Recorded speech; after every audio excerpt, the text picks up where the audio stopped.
Here we are at the Ford dealership extortion site in Dalat.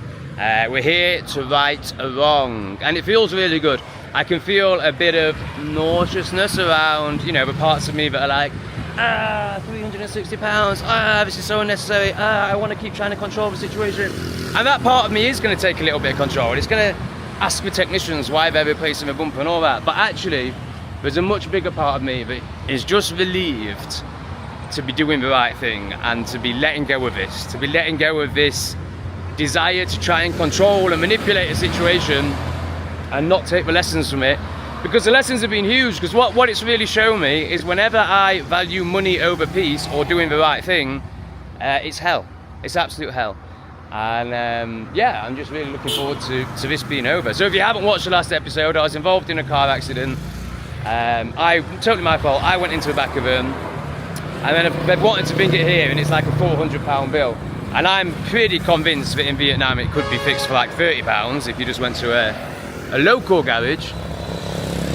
So I did the whole resistance thing and debating thing, but you know, all it did was cause stress for me, for the person whose car has been hit. So yeah, really looking forward to all that being over. So I'm supposed to be meeting them here at 9 in the morning. It is now 9 in the morning. And yeah, get this invoice paid and just move on from this whole fucking stupid material nonsense. I look for lady who bring white car like this for repair. She says she here? Oh, here she is. It's okay. There. Hello. Oh, did she not want to look at me? Hi. You okay? Sorry I caused you stress. I didn't really know what to do. What? Oh, you still seem very angry when I'm here to do the right thing. No? Oh, okay. Ý là giờ hôm nay anh đụng cái xe Ý là khách nói là không có tài khoản Việt Nam để chuyển khoản cho em, thì tới đây thì thanh toán bằng cách nào nữa chị? Thẻ. Bên em gì có. Bao nhiêu tiền vậy? Cũng chị mà nói cũng chịu đấy là quẹt thẻ thì bên em chặt phí. đi cái ảo thôi mà. It's okay. No one needs to explain to me. I'll just pay and go. No problem. Yeah. Credit card. I have cash. Yes. Yeah, I just pay. End of problem. Okay, about It finishes. 10 million. Số hóa đơn tiền. I have the invoice. It's 9,067,000. Rồi số hóa đơn đi rồi ảnh ra báo giá rồi ảnh. 9,067,000, I think, the invoice. Đúng rồi, ông nói tiền mặt, góp tiền mặt mà. Okay. And of course, if I pay, you will take anything off Facebook, internet, you will take that down once I pay, yeah? And if you call police, you will tell police that I pay? Okay, come on. Wait a minute. Okay, I pay now. Có tiền mặt mà. Who I pay? You? No. Wait a minute. Okay. She's so stressed. I did have the intention of coming here and chatting to the technicians and seeing if it can be done without replacing the bumper, whilst knowing that that's just my ego trying to control the situation, and they're never going to say in a Ford garage, oh yeah, we'll just fill it in. But as soon as I saw how stressed she was, I was just like, let's end this. No problem.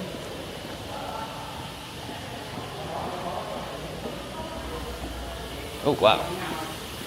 What an establishment. Do you want the red invoice? Do I want to take invoice? Yeah. Yes, please, yeah. That shows that I paid, that would be good. Thank you. Xong số hóa đơn giảm không? Thanh toán bằng gì? Okay, come on. Amazing. And the red invoice. Perfect. Thank you so much for your help. Thanks, guys. That felt really good, actually. Just no resistance, total ease. Just so glad that it's sorted. Okay, finished. I'm sorry. Okay, thank you.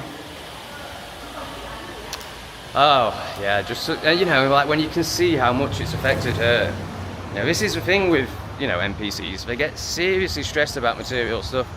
But then I've done it as well, in another sense, I've got stressed about it by trying to control and manipulate it. We all fucking do it. But yeah, it just feels great that it's sorted, and all those fears, obviously inevitable fears around the police and just not doing the right thing. Like, not doing the right thing feels shit. It just feels shit. So yeah, really glad that that's done. Ah, we're back where we belong, back where the vibration matches this channel. So those clips were taken from my other channel, if you haven't seen it, this one, where I just show my daily life. And I do drop in philosophy and potential wisdom or projection maybe. But it's much more like external and entertaining. But if you like to look at that, then go and check out this channel. If you don't need to be entertained and you're just a feeling enlightened being, then stick around here. Alrighty, so hopefully you watched the last video that explains that basically I hit this woman and then I got scared when I thought she was trying to extort me and potentially bring people here that might threaten me. I left the scene, I didn't speak to her for 24 hours. In those 24 hours, she got all NPC and panicky, and she posted this on Facebook. And of course, it's so basically, right? So what I've noticed, so obviously I'm constantly observing the parts of me that are reluctant to put this right, the stories they tell themselves.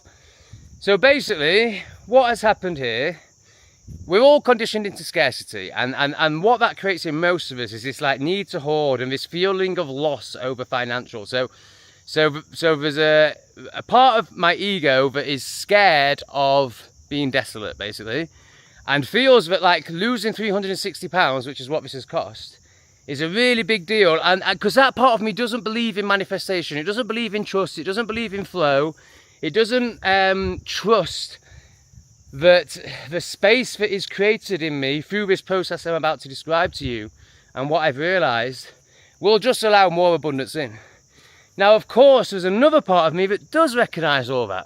So basically, for the last 24 hours, these two parts have been to and froing, and I've been noticing this part of me that in the past has always won, the controlling, scared ego, that has been like finding reasons to justify why I shouldn't do essentially the right thing and pay for this repair. And the main reason it managed to find is, well, she's an NPC who is going to the Ford garage because she's an NPC, and you shouldn't have to pay for her fucking unconsciousness. You know, if she was doing the right thing in terms of somebody who doesn't care about status and everything being perfect, and oh, I bought it from the Ford garage, it has to be done at the Ford garage, and all of this attachment to materials, and which of course I understand from that perspective. I used to be the same, but now I would never drive a brand new car. Like, it's just like, it's just a total shift. But I understand that she's still in deep depression. Control, you know, she hasn't surrendered in any way. She hasn't, you know, clearly very unconscious. And I don't say that as a criticism, it's just a very clear reality. So my ego managed to kind of convince me for the best part of 24 hours that it was justifiable for me to not pay it, because she's been retarded and going to a garage that's going to charge 10 times more than, you know, we could just fill it here. It's a minor crack. It could be filled in, it could be sanded. No one would ever know the difference. Absolutely fine. But oh no, it has to be a Ford garage. And of course the Ford garage wants to replace the whole fucking bumper. So for 24 hours I was basically in a place of telling myself, no, I'm not paying. So then of course, you're acting from restriction, you're acting from control, which never feels good. This is why all NPCs are basically on antidepressants. All plebs are, you know, basically on antidepressants, and they don't feel good because they're in complete resistance to what their aligned parts, you could say their soul, want to be and how they want to live. So I really felt this. You know, I could feel the satisfaction from that egoic part that was like, oh yeah, we're going to keep £360. But actually what I could feel was this distortion, this stress in me, like a distortion just because I wasn't acting with integrity. I wasn't practicing what I preach, and I could feel the distortion in that.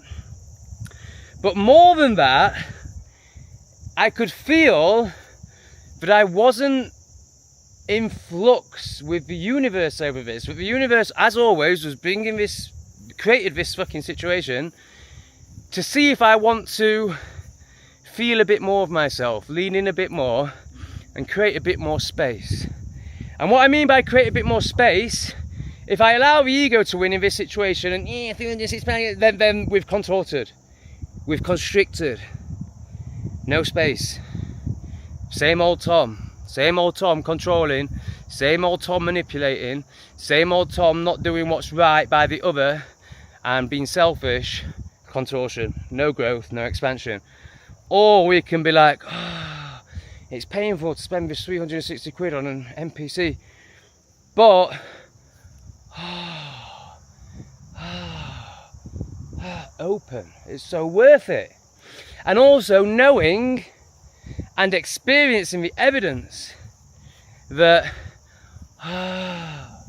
creates a space for more abundance anyway. And it's so interesting when you start to, when you basically go to synchronicity instead of coincidence. So coincidence is conditioning, it's big bang, it's spinning ball, it's pleb, it's working in the office. Synchronicity is the actual reality, when you realize that everything is synchronized and everything's talking to you all the time and it's all one. But you know, it still takes, even though I've like known that for 5 years now, let's say, it's taken a long time to really surrender into it, and still I have resistance, as this whole episode shows. Oh, but it just feels so good. So basically yesterday it got to the point where I could already start to feel, so basically I made the decision that I was going to pay because of everything I've just discussed, and then of course physical 3D reasons, like she's put it on Facebook. You know, are the police going to get involved? Or, you know, so again, I could see like that the ego was like, take the risk, but the amount of stress that was causing me, like potentially the police getting involved, and I've had terrible experiences with police in Southeast Asia, so there's a lot of trauma there. No amount of money is worth even feeling the possibility of that, the fear that is created in that possibility. Especially 360 quid, which I'm not even going to fucking notice in the actual reality of things. And it also just keeps highlighting this part of me that still believes in scarcity and competition rather than trust and flow and just inevitable abundance, but still feels a need to control and grasp, and it's just so ridiculous, but it is still there. But you know, we have to notice this part to transmute this part, and I feel like today it's been massively transmuted, like it's because I've experienced it now. I've experienced actually not allowing that part to win. So, and just feeling the joy of it, like when I was handing over the £360 in the Ford garage, it just felt great. Just like this relief that this stressful energy that I've been in for 48 hours, and that I can see she's massively, and like, whoa, fuck me, it's just amazing how much these external things affect NPCs, like they're just so obsessed with the external. Like you could just see it in her whole demeanour, which was very expressionless, but you could still see it. Oh, these poor zombies, man. It's just horrendous. Like, you know, we say ignorance is bliss, and like, yeah, of course, in some ways it is, but they're not in bliss, man. Like, look at them. You know, they're like, it's like she had a fucking rod up her ass. I'm so glad I'm free. I'm so glad I'm free from that shit, man. What an awful way to live. But you know, I still had a bit of it in me, and I still do. Obviously, there'll be more layers to be revealed. There's more blind spots that are still operating. But I feel like a big one has just been lifted. And it's just rapid at the moment. Like it's every day there's some massive fucking realisation, some massive leaning in. Like, these lands, man. I don't know if it's these lands anymore. I don't know if it's just... You know, I used to think like Bali, you know, had this energy that meant rapid expansion. And maybe it does, but then... Wherever I go now, that's just the case. So. I think, you know, it's just what happens when you dedicate your life to discovery rather than being safe. Oh, I love it, I love it, I love it. I love how you speak to me, I love how you teach me, I love how you force me to deepen. And I like to think that less force is needed moving forward, and just nice subtle nudges, but I know you'll give me what I need. But I'd like to think it only needs to be nice subtle nudges now, because I'm responsive and I'm looking for it. I'm not consciously in resistance to it. I'm sure there's still parts of my subconscious that are in resistance to your guidance, your beautiful, beautiful guidance. And here's the beautiful butterfly. Thank you for guiding me. Thank you for this life.